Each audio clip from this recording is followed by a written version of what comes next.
Well, it may be reliable. It may give you better results in your lifetime. But does that mean that we're right? Have we observed enough of a sample of things to say this is a better hypothesis than the simple one that the theologian comes up with?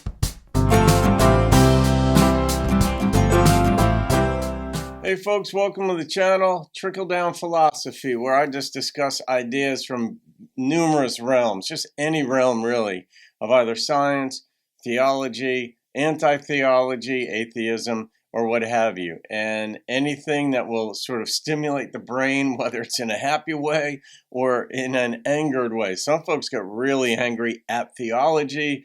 Sometimes fundamentalists get really upset that the scientific community doesn't see the Bible as dispositive and all this stuff. But by and large, the comments in the comment section are thoughtful and sometimes informative for me. So feel free to leave your comments. Today, I'm looking at, is organized religion irrational? Christopher Hitchens says it is. And of course he did.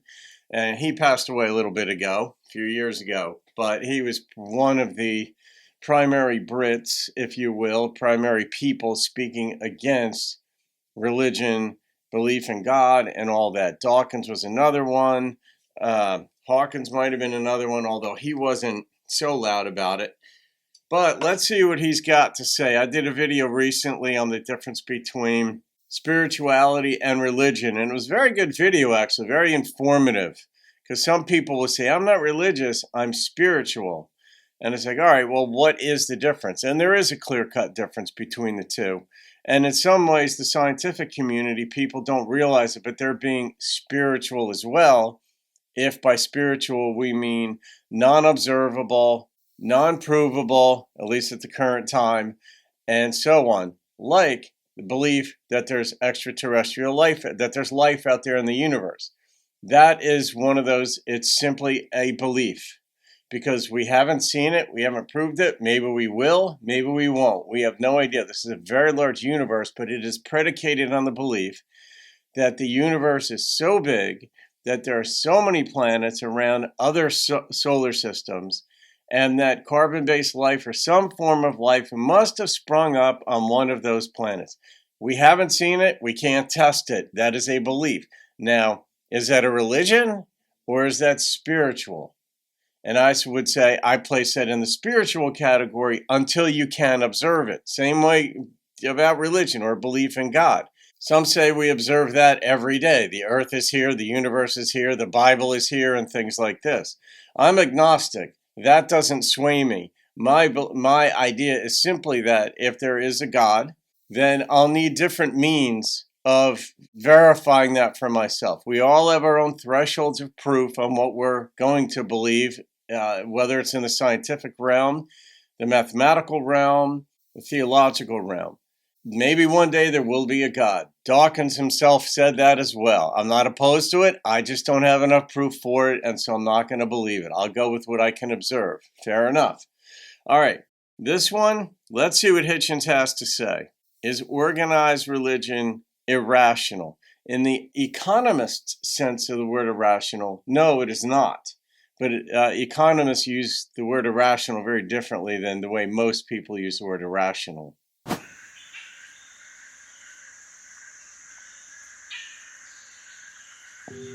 After a climatic crisis, it's very easy to imagine now something like a titanic volcanic explosion in Indonesia that blotted out the sun, that altered the whole climate against us. It's thought that the species went down to about 5,000. In fact, in other words, before they decided to make the migration north, find somewhere cooler, abandon the savanna for which our bodies are designed. We nearly went, we were 5,000 casualties short of going the way that 98.9% of every species ever found to be present on this earth has already gone into extinction. I'll say it again, effectively 99%. That also bespeaks the cruelty of evolutionary processes. If God instituted, and this is some Christians and perhaps Jews as well, I can only speak to the fundamentalist Christian view of it because I used to be one about 20 to 30 years ago. For a few years, I ran in a fundamentalist Christian circle. And if some believe that evolution was the process by which God brought about mankind, and God is love, evolution works against that notion, because evolution is based on trial and error, just to put it crassly. And if 99% of the species are extinct, but that was a process that sort of led up to mankind's existence, and then God wanted a family, as it's suggested, posited, believed in most Christian circles. And that's why mankind is here. Well, the notion of evolution works strongly against that, because that is a very cruel process, that things have to die in order for us to get here and be here. Every species ever on Earth has already become extinct, and nearly us. Some design, some father, some caring God, some designing supervisor. There is no recourse to a dictatorial authority in this. It's very lucky that we're here. The randomness in that case worked in our favor. Francis Collins, the Christian genome scientist, thinks we've been here maybe 100,000 years. Richard Dawkins thinks maybe 250,000. I'll take 100,000 years. For 98,000 of those years, if you're a Christian, you have to believe heaven watched with folded arms.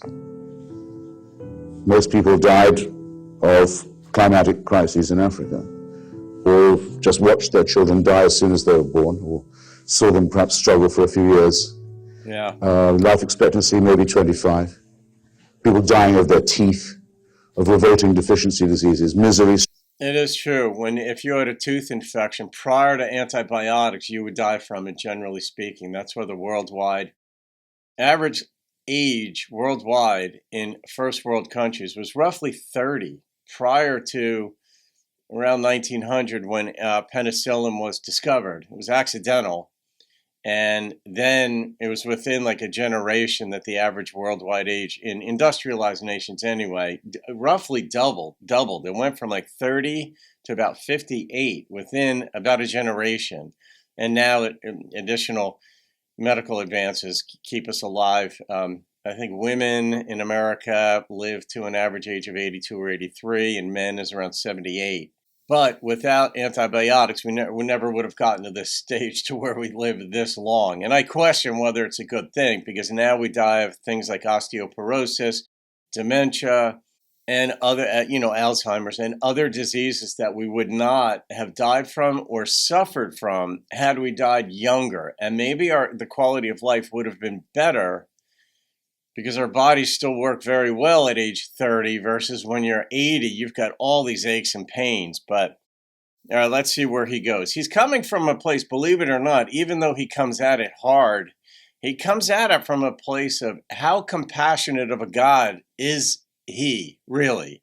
If God is love and God is paying attention, those are two of the basic premises in fundamentalist Christian thought. I don't know about Judaic thought, how closely it is believed God is paying attention. But with those two premises, it's very hard to argue that that is substantiated by what we see in the world. And that's what Hitchens is going after. He just does it in such an aggressive way that it can be off-putting. But the substance of what he says is absolutely worth considering. Struggle, famine, turf wars over women, turf wars over territory, terror at any supernatural seeming event, an earthquake, a comet, everything a nightmare, a mystery, no germ theory of disease, fear, trembling. Right. For 98,000 years, heaven watches that, not caring, and then says, 2,000 years ago, it's time to intervene. Why don't we give God a son and murder him cruelly in an illiterate part of the Middle East? That ought to solve it. And those of you who think that Hitchens hasn't done his research or hasn't delved into the Bible, for example, he has. And this is where the original name of the channel was Thinking Theology, and people would come at me and say, well, that's an oxymoron. No, it's not. The thinking part is important. It isn't believing theology. It isn't establishing it or defending it. But Hitchens himself is very well versed and educated in what the texts say. Just reading the text or dissecting them doesn't mean you believe them. And that's what's going on here. He studied both sides of the aisle, and those are the types of people that I like to listen to, not just somebody who is only invested in theology or only invested in science. For me, I like the more measured approach in saying, look, I understand what the other side says or what the ideas are there. They're just not persuasive to me. Those are people who are easy to engage in, and they tend to be fairly affable, like Dawkins, like Sagan. I don't know about Hitchens at a party, if he'd be all right. He probably would be, but I don't know. That's what you have to believe to be a Christian. Well, I invite you to believe it. But I can't envy you. The sheer strenuousness, the unbelievable contempt for evidence, the fantastic indifference to everything that humanity has actually succeeded in finding out about itself and its cosmos and its species, that you need to keep this little cult alive. This is a map of world religion as it's distributed across the globe, and you can see that this is it's partitioned at the boundaries of nations. Now, I think my colleague and friend Richard Dawkins was the first to point this out, at least I'm sure I got this from him, that this is not the way truth spreads itself over the globe. I mean, this should look suspicious. I mean, religion is not in the truth business if this is how it's partitioned. The agnostic philosopher Paul Draper has pointed out recently that... Well, I'll pause there too. I mean, there are different ways of accounting for the uneven distribution of religion. Certainly geography plays a part of it, and one would expect if there's a God overlooking things, the truth would be, I think this is the argument being made there, the truth would be evenly, or what people believe would be more evenly, not perfectly evenly distributed around the globe. Because if there's one being overseeing the globe, as is posited in much religious thought, certainly Jewish, Christian, and Muslim faith as well, that if there's one being overseeing the globe, that what people believe would be more evenly distributed rather than simply the demographic based on geography. And I mean, there's a fair enough point there to be made. All right, let's hear what Paul Draper's got to say. If theism were true, we would expect God to act in the world in ways that science must take into account. An all-powerful being who seeks a loving relationship with humanity would probably act, in one way or another, directly or indirectly, as a causal agent in the history of the universe. And consequently, scientific accounts of that history would have to take his actions into account. Right. If theism were true, then, it would be extremely surprising that science can ignore God and still explain so much. And yet it does. So, the success of naturalistic science, I think, favors atheism over theism. In any argument, any debate, the burden of proof rests on the shoulders of the person who makes the claim, not on the shoulders of the person who doubts or who is skeptical of the claim. If I were to say, Jerry, I have invented a perpetual motion machine. I really have. It works, it's great. And Jerry were to say, I'm skeptical. Prove it to me. Can I just fold my arms and say, no, prove that I haven't? Is that the way to do a debate? Jerry and I both agree that there's a natural world, but he's making an additional claim above and beyond what we both agree with. He has the burden of proof. If I were to say leprechauns exist, and most of you would doubt it. I'm sure you doubt that leprechauns exist, but there's evidence for leprechauns. There really is. Have you ever eaten a box of Lucky Charms? There's evidence. I mean, people can draw them and describe them. But those of us who doubt leprechauns, are we responsible for disproving the existence of leprechauns? Can't we, as skeptics, simply say, I'm not going to believe that until you make your case? Atheists don't claim that God has been disproved, although you can disprove God in some ways. Basically, atheists claim that God has been unproved. Atheism is not a belief. Atheism is not a claim. Atheism is not a moral philosophy. Atheism is not some system. Atheism is simply the absence of theism.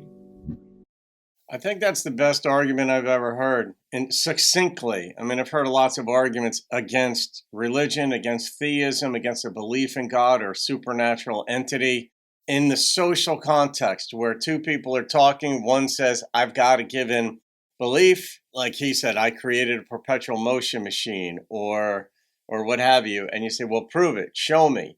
It's like in legal circles where somebody is a person of interest in a murder. And the person says, well, I wasn't at the scene, right? Now they're making a claim. I was not at the scene. And the detectives will rightly say, well, can you show me where you were? Do you have proof? You said you were in Switzerland. Do you have your plane ticket, your stub, your online information, a credit card statement that says you paid for the ticket? Do you have pictures of yourself time-stamped somewhere in Switzerland to prove that you weren't there? We do look for proof when you make a claim. It's the same thing in American courts of law. Innocence until proven guilty. Like the state has the burden of saying, here's why we believe that you did this crime. We have the burden of proof on us because we're the ones making the claim that you did it. So I know for Christians, especially with the New Testament and Jews as well as for Torah and Tanakh and the Hebrew Bible and the writings and all, that the texts sway many, many people as being dispositive. When you consider, especially for fundamentalist Christians, that the New Testament is the Word of God. God had people write this. It's flawless. It's the way to life. It's the way to the afterlife. Don't worry about what happens in this lifetime. That's not important. The key is to get your way into the next life. And that's the everlasting life. So you're born into what I call Satan's litter box or the devil's litter box, because this world is a very inhospitable place to live. Just look at what Hitchens said in the beginning. Roughly 99% of species have gone extinct or will go extinct on planet Earth.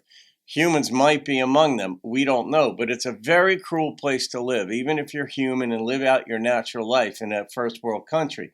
But the notion that the Bible is the Word of God and get yourself into the next life, this is the proving ground, basically.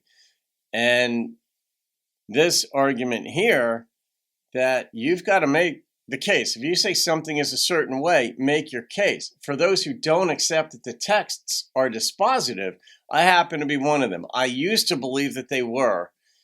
Then I did an absurd amount of research to prove a given thing within those texts, and it wound up unproving the very thing I went to prove. And I had to be honest with myself and say, the Bible isn't the Word of God, it's the word of people. They even say as much in the writings. All right, let's conclude this here. Okay, a primal cause is just a word. It's a philosophical word.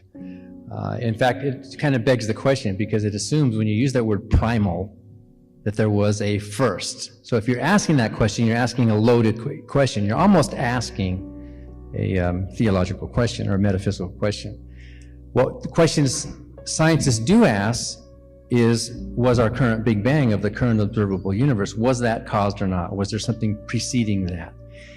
Many or most cosmologists today are putting forth the hypothesis of the multiverse. Not that the multiverse caused, but that the multiverse allows for the numbers to be large enough for the likelihood of life-friendly universes to be high enough to allow observers like us to be there.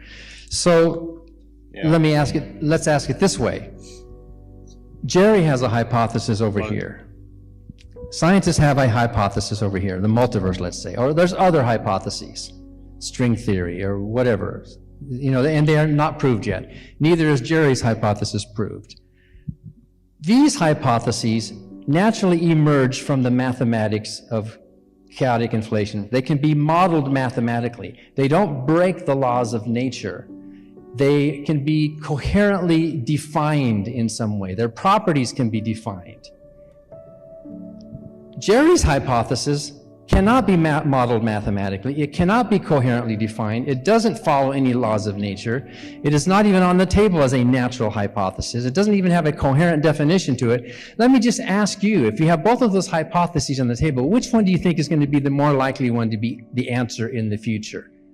A naturalistic one that you can understand, that you can define, that's coherent, that can be modeled mathematically, or one that has none of that? So you're asking us to jump out of science, is what you're asking us to do. All right, to which I will say that this is a limited perspective in the sense that we've only got two models on the table. Now, I get it. The way he framed it was fine as far as argumentation goes. Two models, which one is more believable? Not which one should be believed, not which one is absolute. We know it's right. But mathematics, we have been alive. Mankind has been studying things for a very, very small sliver of time. You know, our calculus, Newtonian physics and such going onward. You can go back to Galileo and what he observed and all this stuff. But based on the theorized age of the universe, which there are very different numbers, right? But let's just say it's 14.5 billion years old. Well, we've been studying and applying our brains in various ways to understanding the mathematics, the physics, and going back to possibly the singularity, our various hypotheses, many of which just fall by the wayside because they don't prove to be substantive or reliable. But we are dealing with a very small sample size of what has been observed, even like what we call the laws of nature. You know, we observe that if we're holding a marble and let it go, it goes right down toward the earth. Every time goes down toward the earth. It does, but our small sample size of, let's even say, 5,000 years, 10,000 years, 100,000 years, that is a very small sample size of what constitutes a law. It may happen on the trillionth, the quadruple sextillionth time that I do this, that it stays in place. Then I have to account for that. So I'm saying that we need to leave the door open, and the door is open for a third, fourth, fifth possibility. The multiverse, for example, he says we can model it mathematically. That is also a human invention. Math doesn't exist. It is a human construct. And you talk to a mathematician, of course, an advanced mathematician, and he or she may think that everything can be proved by mathematics. And whether that's the case or not, it is still a human construct. So our limited, and this is philosophical, obviously, which involves thinking and epistemological concerns. Have we been around and contemplating and observing the way things work big enough, long enough to make the case that one is to be preferred over the other? Now, each of us has our own thresholds of proof, and I get that part. But as far as something being dispositive or being certain versus I'm sure of this thing versus I'm certain of it, like certainty has this element of objectivity. It actually is that way in the world. I just happen to be seeing it as it is. I'm sure of something has more an element of I'm not quite certain. It's sort of like I'm kind of convinced of something. I'm pretty convinced of it, but not positive that it's actually that way. The door is still open. All right, let's conclude this here and see where he goes. But the multiverse, for example, is something that is a spiritual idea, in my view, simply because it cannot be proved, it cannot be observed. We may fancy ourselves with advanced mathematics to say, yes, it is certainly possible or even probable, but probability, according to human interpretation, does not imply a certainty. It means there is doubt, and that doubt may be well-founded, and it may ultimately lead to the unraveling even of scientific theory. I'm not saying I want this. I'm not saying I don't want this. I'm saying as a matter of thought, as a matter of philosophical inquiry, all of our workings mathematically and studying the natural world and the cosmological world may ultimately lead back to the idea that, yeah, there's a creator of this. I have no basis for that. But as a matter of thought experiments, which is what we're involved with in everything anyhow, that is a valid perspective. The multiverse might not be true, but right now you have to agree that most cosmologists are putting that forth as a viable scientific hypothesis, which can be testable and falsifiable, while yours cannot. Okay. Well, he's guilty of the same thing he's accused the other guy of. He just thinks his information from the scientific world is more reliable than the theologians. So what he was saying in the end there is what we observe, an agreement among other people, generally speaking, we can observe things, and that is the reliable thing. And this other gentleman is saying no, that is not as reliable, say, as these texts are, or as the notion that the universe had to have come from somewhere. And this is the basis of argumentation, all right? If all the matter in the universe came from somewhere, and that somewhere was a creator, because we need a beginning to things, that's the way our human pattern recognition works, then where did that creator come from? It's the infinite regress, okay? Well, if God didn't exist, where did the matter come from? Matter didn't exist, it had to come from God. Where did God come from? But when you make a claim that observation, Sir Karl Popper's, 5 theories of falsifiability, and I happen to be partial to that. I think that it is very helpful when you can observe something over and over and over and over again. But it doesn't mean that I am infallible, or that what I observe in combination with what you observe, and we look at each other and we speak words and say, yes, I'm seeing the same thing. Yes, I'm seeing the same thing. And 1,000 well-educated and medium-educated scientists, for example, say, yes, I'm observing the same thing. Okay, it is so. We've agreed it is so. Well, it may be reliable. It may give you better results in your lifetime. But does that mean that we're right? Have we observed enough of a sample of things to say this is a better hypothesis than the simple one that the theologian comes up with? And so you can leave your thoughts on that, because if you want to get into nuances, this is what's required. If you want to get into deeper thought about how things work and what makes for the basis of a good argument, and maybe understanding the other side helps as well. So, all right, guys, please subscribe if you've made it this far. I appreciate it that you've made it this far, and we'll go from there. Have a great day. See you on another video, and keep thinking philosophically.